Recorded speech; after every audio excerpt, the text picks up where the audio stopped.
I'm Haley B. Miller, and this is Ohio Politics Explained, a podcast where you give us 15 minutes and we give you all the news you need to sound smart and impress your friends.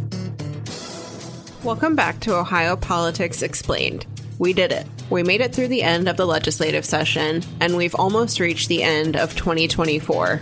It's been a crazy year. We started with a solar eclipse and ended with an Ohioan heading to the White House. Today, I have Anthony Shoemaker with me to discuss the end of lame duck and what's in store for 2025. Hey, Haley, how are you? Very tired. Long night. Morning. Yeah. Lawmakers were up until 2 a.m. Thursday, passing legislation to wrap up their 2-year session. They'll be back in January with Senate President Matt Huffman helming the House and Senator Rob McCauley taking over as Top Gun in the Senate. By lame duck standards, this week wasn't too crazy, but Republicans did pass a controversial education bill that would police the teaching of, quote, sexuality content and allow students to attend religious instruction during the school day. Remind us why Republicans push for this and why Democrats and advocates hate it so much. Yeah, I mean, this Parents' Bill of Rights was, definitely the most controversial thing that lawmakers were taking up on the last day. And, it really gets to kind of putting more power in the hands of parents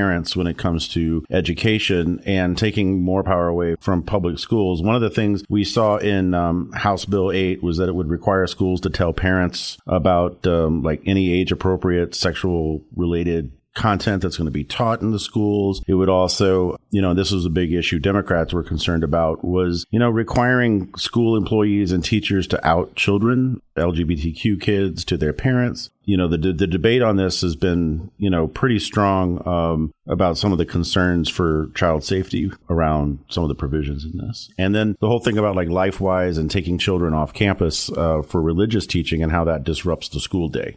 Yeah, and to your point about, concerns about outing students, that part of the bill specifically would require school staff to alert parents if their child asks to be identified as a gender that differs from their sex assigned at birth. So Democrats and LGBTQ advocates say that this really creates an unsafe situation for kids who maybe aren't comfortable sharing that part of their lives with their parents. This bill has been compared by critics to the Don't Say Gay legislation in Florida. I think teachers have concerns about what content will and won't be allowed and when they could get in trouble for, providing certain books or things like that. I mean, we've already seen a lot of controversy over book bans and things like that already. So I think, there are a lot of concerns there. And as far as we know, Governor DeWine is expected to sign this when it reaches his desk. Yeah, and Governor DeWine has said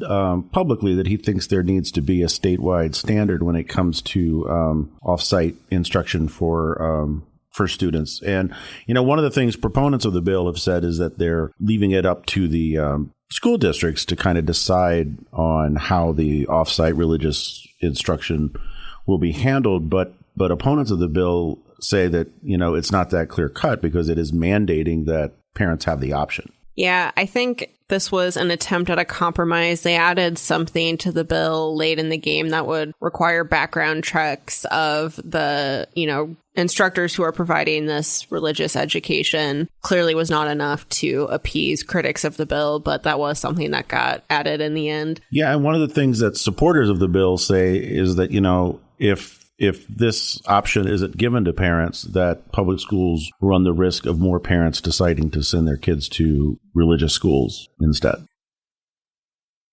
So this bill was probably the top headline from the end of session, but the legislature also passed a bunch of other stuff. They cracked down on sextortion and grooming, required hospitals to disclose their healthcare costs, made it easier to get a suspended license restored, and increased the list of reasons that schools can suspend students. What else stood out to you as interesting? Yeah, the one thing that does jump out, it is on the suspended license legislation that would make it easier for you to get your driver's license back or not lose it in the first place, is that this impacts a huge number of Ohioans. Hundreds of thousands of people lose their driver's license every year. Many of them are probably driving anyway, even though they're not supposed to. But a lot of people lose their driver's license for issues that aren't tied to dangerous driving. You know, if you don't pay child support or something like that, you could lose your driver's license. And it creates this domino effect of, well, if I'm not paying my child support and I lose my driver's license, how do I drive to a job to pay the child support? So there's like all this kind of other impacts of this. And so this has been a pretty hot topic that actually has a really large impact in the state. Yeah, one other thing that has a very narrow impact is something that got added to this like Christmas tree bill that passed early Thursday. Representative Bill Seitz, who is retiring, I guess, officially retired more or less since session is over. He added a sales tax exemption for professional sports stadiums that are renovating and need construction materials. And as best I can tell, this was basically a gift to the Cincinnati Bengals because they've been having some issues with Hamilton County as it relates to this. So definitely much smaller audience for that bill. Yeah, but it basically, I think what it does is the tax breaks that they got before when the stadium was built, it would kind of let those continue for the renovations for all the materials and stuff that they need. I mean, football stadiums are extremely expensive, and you also have all the talk about what's going to happen up in Cleveland with the Browns potentially moving to the suburbs. So a lot of interest in sports stadiums in Ohio this year. So we've obviously spent the past year discussing the big news of 2024, including that small election we had. I want to look ahead now to the new year, and there's a lot that I think we're going to be watching. For starters, Ohio Senator J.D. Vance will become vice president in January. Governor Mike DeWine will appoint someone to replace him in the Senate. Senator Sherrod Brown is leaving office and being replaced by Senator-elect Bernie Moreno. And then back in the Ohio sphere, DeWine is going to introduce the last budget of his tenure as governor. How do you think DeWine is going to use that to shape his legacy? Yeah, I mean, Governor DeWine, doesn't have to run again. And so he's going to focus on the issues that matter to him. I would expect there will be a lot of stuff aimed at children. It seems like every time he introduces a budget, there's stuff tied to mental health, children's health, and stuff like that. And it's also, Governor DeWine has hinted at some kind of action on abolishing the death penalty in Ohio. So that'll be something to keep an eye on. It'll be interesting to see how the incoming legislature will work with DeWine as a kind of a lame duck governor. And the legislature is, more conservative in a lot of ways on some issues than Governor DeWine and what he's going to be able to get through. Yeah, I mentioned before that Huffman and McCauley are going to be leading the House and Senate respectively. What do you think we can expect from their reign, I guess? Yeah, and they have super majorities in both houses. So, they can override vetoes from the governor. I think we're going to see a lot of legislation around schools, the voucher program, some culture war issues, and some of that sort of stuff that we saw in 2025, but with 2024, but with a different speaker, I think things were different. It'll be interesting to see how those issues move forward next year. And I know one thing I'll be watching is what the legislature does with marijuana and hemp. There's been talk since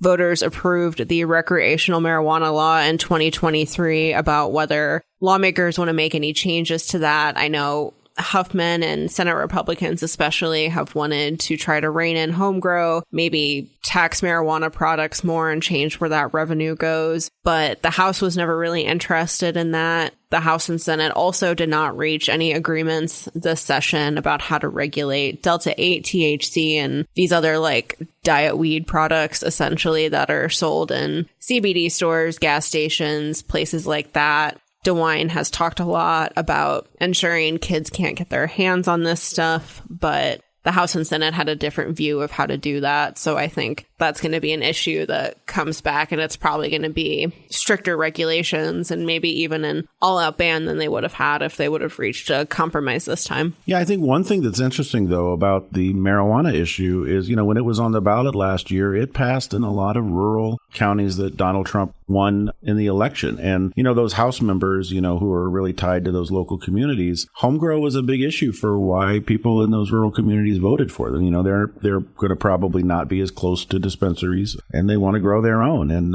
marijuana seemed to be an issue that Democrats and Republicans agreed on. Yeah. We'll see what happens. The voters. Right. And of course, you can't have 2025 without 2026, more or less. We're expecting the race for governor to really heat up, and we're expecting announcements from both Lieutenant Governor John Husted and Attorney General Dave Yost about their political futures in the first part of the year. There's also going to be a Senate election in 2026. Even though DeWine is going to be appointing someone, that person will have to run in November 26 if they want to keep a hold on that seat. So if just when we thought elections were over, we're already planning the next one. I mean, one thing about 2026 too is, because of term limits, all your statewide offices are going to be open.